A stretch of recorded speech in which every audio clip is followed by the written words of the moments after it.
మీ ఇంట్లో పుట్టిన కూతురు నిజంగా మీ అదృష్టమా? లేక మీ గత జన్మ రహస్యమా? కూతురు పుట్టడం అనేది యాదృచ్ఛికం కాదు. దేవుడు ప్రత్యేకంగా ఎంచుకున్న కుటుంబంలోనే ఆమె పుడుతుంది. నేను ఈరోజు మీతో పంచుకోబోయే విషయం కేవలం ఒక కథో, లేదో ఒక గ్రంథం నుండి చెప్పిన సాధారణ ఉపదేశమో కాదు. ఇది గరుడ పురాణం నుండి గ్రహించిన కఠోరమైన, దిగ్భ్రాంతికరమైన సత్యం. ఒక ఇంట్లో కుమార్తె జన్మించినప్పుడు అది కేవలం ఒక సాధారణ శారీరక లేదా జీవ సంబంధమైన సంఘటన మాత్రమే కాదని మీకు తెలుసా? వాస్తవానికి అది ఆ పరమపిత సర్వశక్తిమంతుడైన దేవుడు చేసిన ఒక అత్యంత లోతైన నిగూఢమైన ఎంపిక. అసలు ఏ తండ్రిని, ఏ తల్లిని, ఏ ఇంటిని కుమార్తెతో ఆశీర్వదించడానికి దేవుడు ఎంచుకుంటాడో తెలుసా? ఇక్కడే అత్యంత క్లిష్టమైన ప్రశ్న తలెత్తుతుంది. మీ ఇల్లు, మీ కర్మలు అటువంటి దివ్యమైన ఎంపికకు నిజంగా అర్థమైనవేనా? ఈరోజు గరుడ పురాణం పుటలను తిరగవేసి అసలు ఏ కుటుంబాలను కుమార్తెను పొందేందుకు ఎంపిక చేస్తారో, మరియు ఒక కుమార్తె జన్మించిన ఆ క్షణమే ఆ ఇంటికి స్తంభించిపోయిన అదృష్టం ఒక్కసారిగా ఎలా వృద్ధి చెందడం ప్రారంభిస్తుందో ఈరోజు ఈ వీడియోలో మనం తెలుసుకోబోతున్నాము. ఈ వీడియోను అత్యంత ఏకాగ్రతతో వినండి. ఎందుకంటే ఈ వీడియో చివరిలో మనం చెప్పుకోబోయే గరుడ పురాణ సత్యం, జీవితం మరియు కుటుంబం పట్ల మీకున్న దృక్పథాన్ని పూర్తిగా శాశ్వతంగా మార్చివేస్తుంది. ఏ ఇంట్లో అయినా బిడ్డ జన్మించడం అనేది కేవలం విశ్వంలోని ఒక సహజ నియమం మాత్రమే అని మనం సాధారణంగా భావిస్తుంటాము. అయితే గరుడ పురాణం మన ప్రాచీన కర్మ సిద్ధాంతాలతో పాటు ఈ సాధారణ విజ్ఞాన శాస్త్రాన్ని అధిగమించిన ఒక వాస్తవాన్ని గురించి వివరిస్తుంది. అదేంటి అంటే, ఈ ప్రపంచంలో ఏ ఇంట్లో అయినా, ఏ కుటుంబంలో అయినా కుమార్తె జన్మించడం అనేది కేవలం ఒక యాదృచ్ఛిక సంఘటన, లేదంటే అదృష్టం కొద్దీ జరిగిన విషయమో కాదని గరుడ పురాణం బలంగా నొక్కి చెప్తుంది. ఒక కుమార్తె ఒక ఇంట్లో తన మొదటి శ్వాసను పీల్చినప్పుడు, అది కేవలం ఒక బిడ్డ జన్మించడం కంటే ఎంతో గొప్ప విషయాన్ని సూచిస్తుంది. అది స్వయంగా విశ్వమే జారీ చేసిన ఒక మహత్తరమైన శాసనాన్ని ప్రతిబింబిస్తుంది. దేవుడు కుమార్తె అనే వరాన్ని ఎవరికి పడితే వారికి ప్రసాదించుడు. ఈ రోజు గరుడ పురాణంలోని ఆ అత్యంత సుందరమైన, అత్యంత భావోద్వేగభరితమైన అధ్యాయాన్ని మనం ఈరోజు తెలుసుకోబోతున్నాము. గరుడ పురాణంలో ఆత్మల ప్రయాణానికి సంబంధించిన యమరాజు మరియు గరుడు మధ్య జరిగిన ఒక అత్యంత లోతైన, నిగూఢమైన సంభాషణ ప్రస్తావించబడింది. మరణానంతరం ఒక ఆత్మ యమధర్మరాజు సభ ముందు నిలిచినప్పుడు దాని తదుపరి పునర్జన్మ ఏమాత్రం యాదృచ్ఛికంగా నిర్ణయించబడదని శాస్త్రాలు స్పష్టంగా పేర్కొంటున్నాయి. ఆత్మను కేవలం ఎక్కడైతే ఖాళీగా ఉంటుందో ఆ ప్రదేశానికి పంపించేయడం జరగదు. ఆత్మను దాని ఉద్దేశం ఎక్కడ నెరవేరుతుందో, ఎక్కడైతే అది తన కర్మ రుణాలను తీర్చుకోవాలో అటువంటి ప్రదేశానికే పంపించడం జరుగుతుంది. ఇక స్త్రీ రూపంలో మరీ ముఖ్యంగా కుమార్తెగా జన్మనెత్తే విషయానికి వస్తే యమలోక నియమాలలో ఒక లోతైన పరివర్తన సంభవిస్తుంది. కుమార్తెలు కేవలం అదృష్టవంతులకు మాత్రమే లభించే ఒక వరం అని చిన్నప్పటి నుంచి మనం వింటూనే ఉన్నాము. కానీ అసలు ఈ అదృష్టం అంటే ఖచ్చితంగా ఏంటి అని ఎప్పుడైనా ఒక క్షణం ఆగి ఆలోచించి తెలుసుకున్నారా? ఈ అదృష్టం అనేది ఆకాశం నుండి ఊరికే రాలిపడిన వరం కాదు. వాస్తవానికి ఇది మీ తండ్రి యొక్క గత జన్మలో కూడగట్టుకున్న కర్మల ఫలితం. ఇప్పుడు గరుడ పురాణంలో వెల్లడైన అత్యంత కఠోరమైన సత్యాన్ని శ్రద్ధగా విందాము. ఒక వ్యక్తి యొక్క గత జన్మల పాపాలు లేదా కర్మ రుణాలు మితిమీరినప్పుడు, అంటే గత జన్మలో అతను ఇతరుల సంపదను అక్రమంగా వినియోగించుకున్నప్పుడు, లేదా ఇతరులకు అపారమైన బాధను కలిగించినప్పుడు, ఆ రుణాన్ని తిరిగి రాబట్టుకోవడం కోసం ప్రకృతి అతని ఇంట్లో ఒక కుమారుడి జననాన్ని కల్పిస్తుందని శాస్త్రాలు వివరిస్తున్నాయి. అవును, మీరు విన్నది అక్షరాలా నిజం. చాలా కుటుంబాలలో కుమారులు కేవలం ఒక తండ్రి యొక్క తీరని కర్మ రుణాలను వసూలు చేసుకోవడానికి, అతని ఆస్తులలో తమ వాటాలను దక్కించుకోవడానికి, మరియు అతను కూడగట్టుకున్న పుణ్యఫలాలను అనుభవించడానికి మాత్రమే జన్మిస్తారు. వీరు మీ నుండి ఏదో ఒకటి తీసుకోవాలి అనే నిర్దిష్ట ఉద్దేశంతో వచ్చిన ఆత్మలు. దీనికి పూర్తి విరుద్ధంగా ఒక వ్యక్తి యొక్క గత జన్మల పుణ్యఫలాలు అత్యున్నత స్థాయికి చేరుకున్నప్పుడు, అంటే గత జన్మలో అతను నిస్వార్థంగా ఇతరులకు సహాయం చేసినప్పుడు, ఆకలితో ఉన్న వారికి అన్నం పెట్టినప్పుడు, లేదా బాధలో ఉన్న ఆత్మ కన్నీటిని తుడిచినప్పుడు, అప్పుడు దేవుడు లేదా సాక్షాత్తు ప్రకృతియే అతనికి ఒక అత్యున్నత బహుమతిని ప్రసాదిస్తుంది. అదే అతని ఇంట్లో ఒక కుమార్తె జననం. కుమార్తె అనేది మీ నుండి ఏదో తీసుకోవడానికి వచ్చే ఆత్మ కాదు.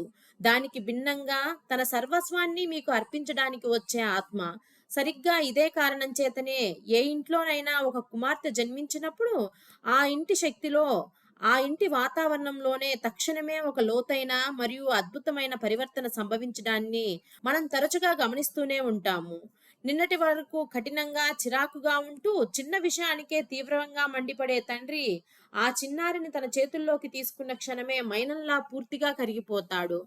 అతని అంతరాల నుండి అపారమైన కరుణ, గాఢమైన ప్రేమ ఉప్పొంగుతాయి. తనలో ఇటువంటి భావోద్వేగాలు ఉన్నాయని స్వయంగా అతనికి కూడా తెలియని భావాలవి. అది కేవలం ఒక అద్భుతం మాత్రమే కాదు. ఆ స్వచ్ఛమైన, పవిత్రమైన ఆత్మకు ఉన్న అద్భుత శక్తి అది. కుమార్తెలు తమతో పాటు విశ్వంలోని అత్యంత స్వచ్ఛమైన, సున్నితమైన శక్తిని తీసుకువస్తారని గరుడ పురాణం పేర్కొంటుంది. ఆమె ఆ ఇంట్లో ఊపిరి పీల్చుతూ ఉండగా ఆమె నుండి ఒక ప్రత్యేకమైన శక్తి తరంగం వెలువడుతుంది. అది ఆ ఇంటిని పట్టి పీడించే సమస్త ప్రతికూలతలను, కలహాలను, పేదరికపు చిక్కుముడులను ఛేదించి వేస్తుంది. శతాబ్దాలుగా కుమార్తె అంటే ఇంటికి లక్ష్మి, సంపద దేవత అని మనం వింటూనే ఉన్నాము. అయినప్పటికీ మన మానవ మేధస్సు ఎంత పరిమితమైనది అంటే మనం లక్ష్మి అనే పదానికి కేవలం డబ్బు లేదా భౌతిక సంపద అనే అర్థాన్ని మాత్రమే ఆపాదించేశాము. మనం లక్ష్మిని కేవలం బంగారం, వెండి, నాణాల రూపంలోనే తూకం వేశాము. లక్ష్మి అంటే కేవలం ధనదేవత మాత్రమే కాదని గరుడ పురాణం, దేవి భాగవత మహాపురాణం రెండూ స్పష్టంగా పేర్కొంటున్నాయి. లక్ష్మీ సమతుల్యతకు అధిదేవత, లక్ష్మి శాంతికి అధిదేవత, లక్ష్మి చైతన్యానికి అధిదేవత, లక్ష్మి కరుణకు అధిదేవత. అంతేకాకుండా ఈ లక్ష్మి, ఈ సానుకూల శక్తి ప్రజలు ఒకరిని ఒకరు నిత్యం అగౌరవపరుచుకునే ఇళ్లల్లో, ప్రతి చిన్న విషయానికి దుర్భాషలు వినిపించే చోట, స్త్రీలను కేవలం పాదాల కింద చెప్పులతో సమానంగా చూసే చోట, మరియు స్వార్థం రాజ్యమేలే చోట ఎప్పటికీ నిలిచి ఉండదు. కాబట్టి కుమార్తె అంటే లక్ష్మి అని మనం చెప్పినప్పుడు దాని వెనుక ఉన్న నిజమైన అంతరార్థం ఏమిటి అంటే ఆమెను దైవం మీ ఇంటికి ఒక పరివర్తన దూతగా పంపించింది అని అర్థము. ఆమె ఖాళీ చేతులతో రాలేదు. తన గత జన్మలన్నింటిలోనూ తాను ఆర్జించిన ఆధ్యాత్మిక పుణ్యఫలాలను తనతో పాటు తీసుకువస్తుంది. మీ ఇంట్లో ఆమె తన చిట్టి అడుగులను వేయడం ప్రారంభించినప్పుడు వాస్తవానికి ఆమె తన పాదాల కిందనే మీ నివాసాన్ని పట్టి పీడిస్తున్న వాస్తు దోషాలను, భారమైన, స్తబ్దమైన శక్తులను తొలగించి వేస్తూ ఉంటుంది. సరిగ్గా ఈ కారణంగానే మీ పరిసరాల్లో, సమాజంలో ఎన్నో కుటుంబాలు కూతురు పుట్టక ముందు అప్పుల్లో కూరుకుపోయి ఉండడం, లేదా వారి ఇల్లు నిరంతరం దారిద్ర్యంలో మగ్గిపోవడం మీరు గమనించి ఉండొచ్చు. అయినప్పటికీ ఆ ఆవరణలో కూతురి ఆనందపు నవ్వు ప్రతిధ్వనించిన క్షణంలో అకస్మాత్తుగా ఆ తండ్రి, అతని వ్యాపారం దినదినాభివృద్ధి చెందడం ప్రారంభమైంది. స్తంభించిపోయిన అతని పురోగతి మళ్లీ ఊపందుకుంది. అకస్మాత్తుగా ప్రశాంతత మరియు సంతోషం అతని ఇంట్లో శాశ్వతంగా కొలువుదీరాయి. ప్రజలు తరచుగా దీన్ని కేవలం ఒక యాదృచ్ఛిక సంఘటనగా కొట్టిపారేస్తూ ఉంటారు. దాని బదులు ఓహో, ఈ చిన్నారి అడుగులు చాలా అదృష్టకరమైనవి, కానీ వాస్తవానికి శాస్త్రాలు దీనిని పుణ్యం అంటే సంచితమైన ఆధ్యాత్మిక సుకృతం యొక్క బదిలీగా వివరిస్తాయి. తన తండ్రి పడుతున్న బాధను చూసి ఆ కుమార్తె యొక్క నిర్మలమైన ఆత్మ తన సొంత ఆధ్యాత్మిక పుణ్యంలో కొంత భాగాన్ని తన తండ్రి యొక్క ఆరాలోకి బదిలీ చేస్తుంది. తన సొంత విధి మరియు అదృష్టం యొక్క అపారమైన శక్తి ద్వారా ఆమె కుటుంబం మొత్తాన్ని పోషించడం ప్రారంభిస్తుంది. అయితే ఇప్పుడు ఒక అత్యంత లోతైన మరియు తీవ్రంగా కలవరపెట్టే ప్రశ్న ఉదయిస్తుంది. కుమార్తెలు నిజంగానే అంత పవిత్రులైతే మరియు వారు నిజంగానే ఆధ్యాత్మిక పుణ్యానికి ప్రతిరూపాలైతే నేటి సమాజంలో ఎన్నో కుటుంబాలలో కుమార్తె జననం పట్ల ఎందుకు విషాదం వ్యక్తమవుతుంది? నేటికి కొన్ని కుటుంబాలలో డాక్టర్ కుమార్తె పుట్టిందని ప్రకటించినప్పుడు తండ్రి ముఖం ఎందుకు చిన్నపోతుంది? అమ్మమ్మ ఎందుకు నిరాశతో ముఖం తిప్పుకుంటుంది? కుమార్తెలు పుట్టక ముందే గర్భంలో ఉండగానే ఎందుకు చంపబడుతున్నారు? లేదా ఒకవేళ వారు బ్రతికినా తమ జీవితాంతం తాము కేవలం ఒక భారమని, ఇతరుల సొత్తు మాత్రమేనని ఎందుకు భావించేలా చేయబడుతున్నారు? ఇది అత్యంత ప్రాముఖ్యత కలిగిన ప్రశ్న. మరియు దానికి సమాధానం గరుడ పురాణంలో వివరించబడిన కర్మ సిద్ధాంతంలో దాగి ఉంది. ఆ సత్యం ఎంత నిష్ఠూరమైనది అంటే అది మనకు వెన్నులో వణుకు పుట్టిస్తుంది. ఒక ఆత్మ యమలోకం నుండి భూమిపై జన్మించడానికి బయలుదేరినప్పుడు అది తల్లి గర్భంలోకి ప్రవేశించక ముందే ఆ కుటుంబం యొక్క శక్తి తరంగాలను, ముఖ్యంగా తల్లిదండ్రుల ఆలోచనలను మరియు ఉద్దేశాలను గ్రహిస్తుందని శాస్త్రాలు పేర్కొంటున్నాయి. ఆ కుటుంబ మనస్సులో భయం ఆవహించి ఉంటే కుమార్తె విషయంలో వారికి దురాశ ఉండి కట్నం ఇవ్వాల్సి వస్తుందేమోనని ఆర్థిక భయంతో వణికిపోతూ ఉంటే, లేదంటే స్త్రీల పట్ల వారికి ఏమాత్రం గౌరవం లేకపోతే, అప్పుడు ఉన్నత ఆధ్యాత్మిక స్థాయి కలిగిన ఏ ఆత్మ కూడా, ఏ పవిత్రమైన మరియు నిర్మలమైన ఆత్మ కూడా ఆ గర్భంలోకి ప్రవేశించడానికి ఇష్టపడదు. ఆ ఆత్మ అటువంటి కలుషితమైన గడప నుండి వెనుదిరిగి వెళ్ళిపోతుంది. మరి అప్పుడు ఆ కుటుంబంలో ఎవరు జన్మిస్తారు? పూర్వజన్మలో అదే కుటుంబానికి బద్ధ శత్రువుగా ఉన్న ఒక ఆత్మ ఆ ఇంట్లోకి జన్మిస్తుంది. గరుడ పురాణం ప్రకారం మీరు ఒక కుమార్తెను లేదా ఏ స్త్రీనైనా ఒక భారంగా భావించినప్పుడు వాస్తవానికి మీరు మీ స్వంత వినాశనాన్ని ఆహ్వానించుకున్నట్లే. అయినప్పటికీ అప్పుడప్పుడు ఈ నియమానికి ఒక మినహాయింపు ఉంటుంది. మీ కళ్ళల్లో నీళ్లు తెప్పించే ఒక సత్యం. కొన్నిసార్లు తీవ్రమైన పాతకాలపు మనస్తత్వాలతో కూడిన కుటుంబాలలో, అంటే కఠినంగా దురాశతో నిండిన కుటుంబాల్లో కూడా అసాధారణమైన స్వచ్ఛత, పవిత్రత కలిగిన ఒక కుమార్తె జన్మిస్తుంది. ఆమెకు ప్రేమ లభించని కుమారులకు లభించే హక్కులు, విశేషాధికారాలు నిరాకరించబడిన ఒక ఇంట్లోకి ప్రవేశిస్తుంది. అది ఎందుకు జరుగుతుంది అంటే, గరుడ పురాణం ప్రకారం అటువంటి కుమార్తెలు సాధారణ ఆత్మలు కారు. వారు పరివర్తన చెందే ఆత్మలు. వారు ఈ సృష్టిలో అత్యంత శక్తివంతమైన ఆత్మలలో ఒకరు. వారు ఆ ఇల్లు మంచిది కాబట్టి అందులోకి ప్రవేశించరు. బదులుగా ఆ ఇంట్లో వ్యాపించి ఉన్న చీకటిని ఛేదించడానికే ప్రత్యేకంగా వస్తారు. చిమ్మ చీకటి గదిలో పెట్టిన దీపం తన చుట్టూ ఉన్న చీకటిని గురించి ఫిర్యాదు చేయదు. బదులుగా అది నిశ్శబ్దంగా వెలుగుతూ ఆ ప్రదేశం అంతటిని ప్రకాశవంతం చేస్తుంది.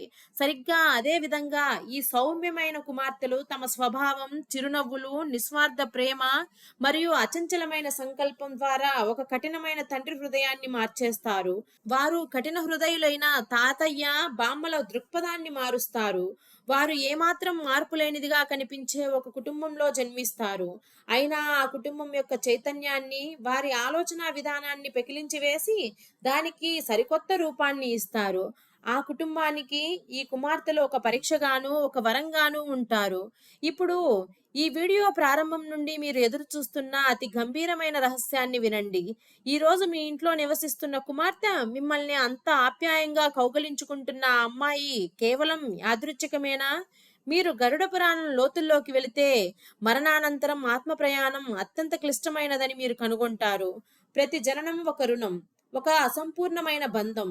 మరియు ఈ రోజు మీ పెరట్లో ఆడుకుంటున్న ఈ కుమార్తె గత జన్మలో మీ సొంత తల్లి అయి ఉండవచ్చనేది పూర్తిగా నమ్మశక్యమైనది. నిజానికి ఖచ్చితంగా సాధ్యమైనది. ఒకసారి ఊహించుకోండి, ఆ గత జన్మలో మీరు ఇంకా పసిప్రాయంలో ఉన్నప్పుడు కేవలం మీకు అన్నం పెట్టడం కోసమే మీ తల్లి ఎన్నో త్యాగాలు చేసింది. తాను స్వయంగా పస్తులు ఉండి కూడా మీకు తినిపించింది. మీరు ప్రశాంతంగా నిద్రపోవాలి అనే ఉద్దేశంతో ఆమె తన రాత్రుల నిద్రను సైతం త్యాగం చేసింది. సంపూర్ణ నిస్వార్థంతో ఆమె తన సర్వస్వాన్ని, తనకున్నదంతా కూడా మీపై ధారపోసింది. కానీ ఆమె వృద్ధాప్యంలోకి అడుగుపెట్టినప్పుడు బహుశా మీరు ఆమెను తగిన రీతిలో చూసుకోలేకపోయి ఉండొచ్చు. బహుశా ఆమెకు మీరు తీర్చాల్సిన రుణం తీర్చలేకపోయి ఉండొచ్చు. కాబట్టి ప్రకృతి, కర్మ అనే విశ్వగణితం మరియు ఆ అసంపూర్ణ ప్రేమను పరిపూర్ణం చేయడానికి మరియు ఆ నిస్వార్థ బంధాన్ని పూర్తి చేయడానికి అదే ఆత్మను ఈ జన్మలో మీ ఇంటికి పంపించింది. మీ కుమార్తెగా పునర్జన్మ ఎత్తేలా చేసింది. గత జన్మలో మీరు తీర్చలేకపోయిన ఆమె కోరికలన్నింటినీ ఇప్పుడు ఒక తండ్రిగా మీరు తీర్చగలగాలనే ఉద్దేశంతో ఆమెను పంపింది. ఆ విధంగా ఆ బంధం, ఆ శక్తి ఒక సమతుల్యతను సాధించగలుగుతాయి. ఆత్మలు మారవు, కేవలం శరీరాలు మాత్రమే మారుతాయి. కేవలం బంధాలు మాత్రమే మారుతాయి. అందుకే కుమార్తె అనేది కేవలం మీ ప్రస్తుత జీవితపు బిడ్డ మాత్రమే కాదు అని చెప్తారు. ఆమె మీ గత జన్మ లెక్కల ఫలితం, అలాగే మీ భవిష్యత్తుకి ఒక విస్తరణ కూడా. ఇప్పుడు కుమారులతో పోలిస్తే కుమార్తెలను తక్కువగా అంచనా వేసే ఎవరినైనా సరే అంతరాత్మను కదిలించే ఒక్క ప్రశ్న ఇక్కడ ఉంది. ఒక కుమార్తె జననం కర్మతో అంతర్గతంగా ముడిపడి ఉన్నప్పుడు ఆమె తనతో పాటు సంచిత పుణ్యాల నిధిని మోసుకువస్తూ మీ ఇంటికి అడుగుపెట్టినప్పుడు, మీ కుటుంబంలోని దారిద్ర్యాన్ని తొలగించడానికి ఆమె వచ్చినప్పుడు, అటువంటి కుమార్తెను తక్కువగా చూడటం, ఆమె చదువులకు నిధులు కేటాయించకపోవడం, లేదా ఆమె పుట్టిన క్షణం నుండి ఆమెను ఒక పరాయి వ్యక్తిగా పరిగణించడం, మొత్తంగా చెప్పాలి అంటే ఇది మీ స్వంత అదృష్టాన్ని, మీ సొంత విధిని మీరే కాలదన్నుకోవడం కాదా? మీరు ఒక కుమార్తెను తిరస్కరించినప్పుడు, ఆమె గొంతును అణిచివేసినప్పుడు, లేదా ఆమె సోదరుడిపై చూపించే ప్రేమలో కొంతైనా ఆమెపై చూపించనప్పుడు, మీరు కేవలం ఒక సామాజిక అన్యాయానికి పాల్పడటం లేదు. మీరు ఒక తీవ్రమైన ఆధ్యాత్మిక మూర్ఖత్వానికి పాల్పడుతున్నారు. దేవుడు ప్రత్యేకంగా ఎంపిక చేసి మీ సంరక్షణకు అప్పగిస్తూ మీ ఇంటికి పంపిన ఆ పుణ్యాన్ని, ఆ దివ్యశక్తిని మీరే తిరస్కరిస్తున్నారు. తన కుమార్తె కన్నీళ్లకు కారణమయ్యే ఏ వ్యక్తినైనా సరే, లేదా ఆమె స్వేచ్ఛను హరించే ఏ వ్యక్తినైనా సరే, వారి సంచిత పుణ్యం తక్షణమే క్షీణించడం ప్రారంభమవుతుందని గరుడ పురాణం స్పష్టంగా పేర్కొంటుంది. అటువంటి గృహం నుండి లక్ష్మి మరియు శాంతి శాశ్వతంగా నిష్క్రమిస్తాయి. ఇక కేవలం కలహాలు, అనారోగ్యం మరియు దారిద్ర్యాన్ని మాత్రమే మిగిల్చి వెళ్తాయి. గరుడ పురాణంలోని కర్మ సిద్ధాంతం మనకు ఒక విషయాన్ని వెల్లడిస్తుంది. శిశువు రూపంలో భూమిపైకి వచ్చే ప్రతి ఆత్మ తనతో పాటు తప్పక రెండు విషయాలను తీసుకువస్తుంది. మొదటిది తన గత జన్మకు సంబంధించిన సంస్కారాలు, రెండవది పూర్తి కాని తన కర్మల చిట్ట, మరియు మూడవది ఒక నిర్దిష్టమైన ఉద్దేశం. ఈ మూడు అంశాలు ఆ చిన్నారి స్వభావంలో, ఆమె అలవాట్లలో మరియు ఆమె ఆసక్తులలో స్పష్టంగా కనిపిస్తాయి. మీ కుమార్తెను నిశ్చితంగా గమనించండి. చిన్నప్పటి నుంచే ఎవరు అడగక ముందే అందరికీ సహాయం చేసే ఆ కుమార్తె, తన బొమ్మలను ఇతరులతో సంతోషంగా పంచుకునే ఆ కుమార్తె, ఇతరుల బాధలను చూసి తట్టుకోలేని ఆ కుమార్తె, బహుశా ఆమె గత జన్మలో ఒక గొప్ప సాధ్వి అయి ఉండవచ్చు. కరుణ మరియు ప్రేమ అనే సందేశాన్ని అందించడానికి ఈ జన్మలో మీ ఇంటికి వచ్చి ఉండొచ్చు. ప్రతి కష్టాన్ని ఎదుర్కొంటూ స్థిరంగా, నిర్భయంగా నిలిచే ఆ కుమార్తె, బాలుర కంటే కూడా అధిక ధైర్యాన్ని ప్రదర్శించే ఆ కుమార్తె, బహుశా ఆమె గత జన్మలో ఒక వీరవనిత అయి ఉండవచ్చు. మీ కుటుంబానికి శౌర్యం మరియు నిర్భయత్వం అనే గుణాలను నేర్పించడానికి ఆమె వచ్చి ఉండవచ్చు. ప్రతి విషయాన్ని ప్రశ్నించే ఆ కుమార్తె, పాతకాలపు సాంప్రదాయమైన నమ్మకాలను సవాలు చేస్తూ మౌనంగా ఉండడానికి నిరాకరించే ఆ కుమార్తె, బహుశా ఆమె ఒక మార్పుకు కారకురాలిగా వచ్చి ఉండవచ్చు. ఇక కొన్నిసార్లు కొన్ని కుటుంబాలలో అత్యంత విషాదకరమైన సంఘటన ఒకటి చోటు చేసుకుంటుంది. అప్పుడప్పుడు ఒక ఇంటిలో కుమార్తె జన్మిస్తుంది. ఆమె ఆ ఇల్లంతటినీ ఆనందంతో నింపివేస్తుంది. తన చుట్టూ ఉన్న ప్రతి ఒక్కరి హృదయాలను తన ప్రేమతో బంధిస్తుంది. అయినప్పటికీ చాలా చిన్న వయసులోనే, అది అనారోగ్యం వల్ల కావచ్చు, లేదా ఏదైనా ప్రమాదం వల్ల కావచ్చు, ఆమె ఈ లోకాన్ని విడిచి వెళ్ళిపోతుంది. తల్లిదండ్రులకు పూర్తిగా కుప్పకూలిపోతారు. వారు దేవుణ్ణి నిందిస్తూ ఇలా ప్రశ్నిస్తారు: అసలు నువ్వు ఆమెను మాకెందుకు ఇచ్చావు? ఇచ్చి మళ్ళీ ఎందుకు మా నుండి లాగేస్తున్నావు? అయితే ఈ భరించలేని బాధను కూడా గరుడ పురాణం ఒక లోతైన ఆధ్యాత్మిక వివరణను అందిస్తుంది. శాస్త్రాల ప్రకారం అటువంటి ఆత్మల కర్మ ఖాతా కంటే ఈ భూమిపై నిర్దిష్ట కుటుంబంతో గడపాల్సిన వారి విధి నిర్ణీత కాలం కేవలం ఆ నిర్దిష్ట సంఖ్యలో సంవత్సరాలు లేదా నెలలకు మాత్రమే పరిమితమై ఉంటుంది. ఈ ఆత్మలు ఏదో ఒక పురాతనమైన చిన్న కర్మ రుణం తీర్చుకోవడానికి కానీ, లేదా మీకు లోతైన ఆధ్యాత్మిక పాఠాన్ని నేర్పడానికి కానీ వస్తాయి. అవి తమ సందేశాన్ని అందించి మీ సంచిత పుణ్యాల సమతుల్యతను పునరుద్ధరించి, ఆ తర్వాత నిజమైన ప్రయాణాన్ని పరమధామం వైపు కొనసాగిస్తాయి. మీ బాధకు కారణం ఈ ఆత్మలు కావు. ఈ ఉనికిని సంబంధించిన ప్రాపంచిక బంధాల నుండి, భ్రమల నుండి మీ ఆత్మను విముక్తం చేయడానికి ఆమె ఒక దృఢమైన మాధ్యమంగా నిలుస్తుంది. ఇదంతా వినడం చాలా కష్టమని నాకు తెలుసు. దీన్ని అంగీకరించడం ఏమాత్రం సులభం కాదు. అయినప్పటికీ గరుడ పురాణం ప్రకారం ఇది విశ్వంలోనే అత్యంత మార్పులేని సత్యం. ప్రతి జననానికి ఒక ప్రయోజనం ఉంటుంది. ప్రతి శ్వాసకు ఒక లెక్క ఉంటుంది. ప్రతి బంధానికి ఒక కారణం ఉంటుంది. ఏ జననము, ఏ బంధము కారణం లేకుండా సంభవించదు. కాబట్టి ఇప్పుడు మనం ఆ అత్యున్నతమైన, అత్యంత లోతైన ప్రశ్న వద్దకి చేరుకున్నాము. ప్రతి తల్లిదండ్రులు తమను తాము తప్పక అడగాల్సిన ప్రశ్న అది. కుమార్తె జననం కేవలం ఒక దైవ ఆశీర్వాదమా, లేక అది ఒక మహత్తరమైన ఆధ్యాత్మిక బాధ్యతను కూడా కలిగి ఉంటుందా? గరుడ పురాణం దీనికి ఒక స్పష్టమైన సమాధానాన్ని ఇస్తుంది. కుమార్తె జననం ఆ రెండూ కూడా. ఒక పవిత్రమైన, శుభప్రదమైన ఆత్మ మీ ఇంట్లో కుమార్తె రూపంలో జన్మించినప్పుడు, ఆమె కేవలం మీ ఇంటి ప్రాంగణంలో ఆనందాన్ని వెదజల్లడానికి మాత్రమే రాలేదు. మీ వృద్ధాప్యంలో మీకు ఆసరాగా నిలబడడానికి మాత్రమే ఆమె రాదు. దానికి బదులుగా ఆ ఇంటి చైతన్యాన్ని ఉన్నత స్థితికి చేర్చడానికి మరియు ఆ కుటుంబం యొక్క ఆధ్యాత్మిక స్థాయిని పెంపొందించడానికి ఆమె వస్తుంది.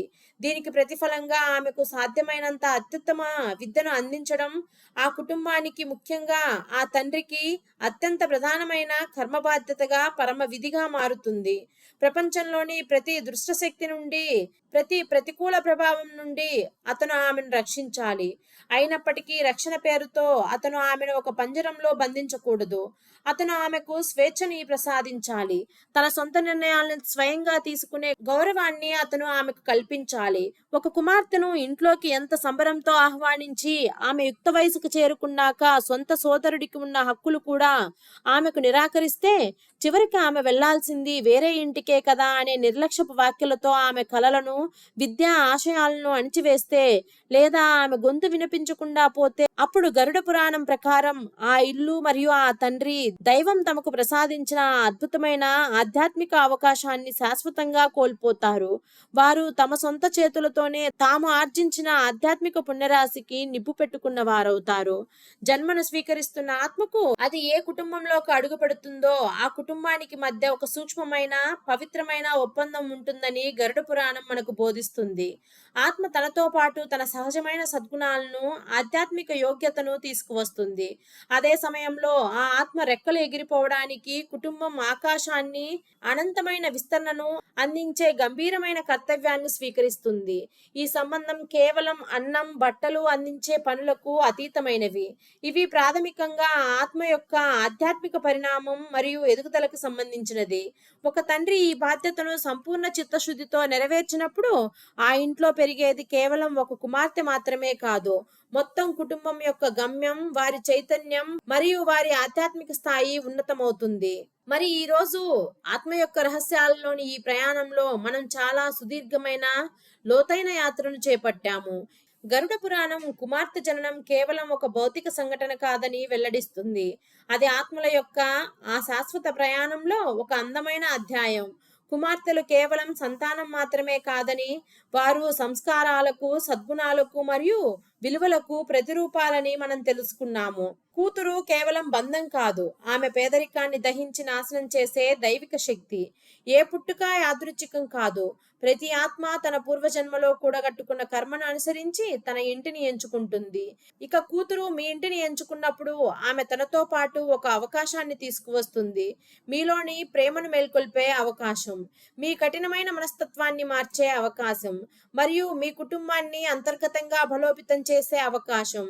మీ కూతుర్ని గౌరవించడం అంటే కేవలం మధురమైన మాటలు చెప్పడం కంటే ఎక్కువ. నిజమైన గౌరవం ఆమెకు విద్యను అందించడంలో, తన కాళ్ళ మీద తాను నిలబడేలా శక్తినివ్వడంలో, తన జీవిత నిర్ణయాలు తాను తీసుకునే ధైర్యాన్ని ఆమె నింపడంలో, మరియు ఆమె కలలను మీవిగా స్వీకరించడంలో ఉంది. ఇది నమ్మండి, ఏ ఇంట్లో అయితే స్త్రీలకి, ముఖ్యంగా కూతుర్లకు అంతటి గౌరవం లభిస్తుందో అక్కడ నవ్వేది కేవలం కూతుళ్ళు మాత్రమే కాదు, అక్కడ సాక్షాత్తు లక్ష్మీదేవి మరియు నారాయణ స్వామి కొలువై ఉంటారు. మీ ఇంట్లో కూతురు ఉంటే ఈ రాత్రి ఆమె నిద్రపోతున్నప్పుడు ఆమెను చూడండి. మీ చేతిని మీ గుండెపై ఉంచి దేవునికి మీ కృతజ్ఞతను తెలియచేయండి. ఎందుకంటే ఈ విశ్వం మొత్తంలో దేవుడు మిమ్మల్ని ఎంచుకున్నాడు. ఒకవేళ మీ ఇంట్లో కూతురు లేకపోతే, వీధుల్లో లేదా సమాజంలో మీకు తారసపడే ప్రతి కూతురు, ప్రతి స్త్రీకి ఆమెకు దక్కాల్సిన గౌరవాన్ని అందించండి. ఎందుకంటే సరిగ్గా ఈ గౌరవమే, మీ ఆ స్వచ్ఛమైన, పవిత్రమైన దృష్టియే మీ తదుపరి జన్మలో మీ విధిని నిర్ణయిస్తుంది. కుమార్తె అనేది పరమపిత అయిన సర్వశక్తివంతుడు మనకు ప్రసాదించిన అత్యంత సుందరమైన వరం. ఈ వరాన్ని రక్షించుకోవడమే అత్యంత గొప్ప ఆధ్యాత్మిక బాధ్యత. గరుడ పురాణం నుండి గ్రహించిన ఈ కథలో వెల్లడైన సత్యం ఈనాడు మీ హృదయాన్ని స్పృశించి ఉంటే, ఒక్క క్షణం మాత్రమైనా సరే అది మీ కళ్ళల్లో నీటిని నింపి ఉంటే, దయచేసి ఒక్క చిన్న పని చేయండి. ఇప్పుడే, సరిగ్గా ఈ క్షణమే తమ ఇంట్లో కుమార్తె ఉన్న ఎవరితోనైనా ఈ వీడియోని పంచుకోండి. తన కుమార్తె భవిష్యత్తు కోసం రేయింబవళ్ళు కష్టపడే ఒక తండ్రిని దీనిని పంపండి. అలాగే ఈనాడు ఈ సత్యాన్ని వినడం అత్యంత ఆవశ్యకమైన స్థితిలో ఉన్న ఎవరికైనా సరే దీన్ని పంపండి.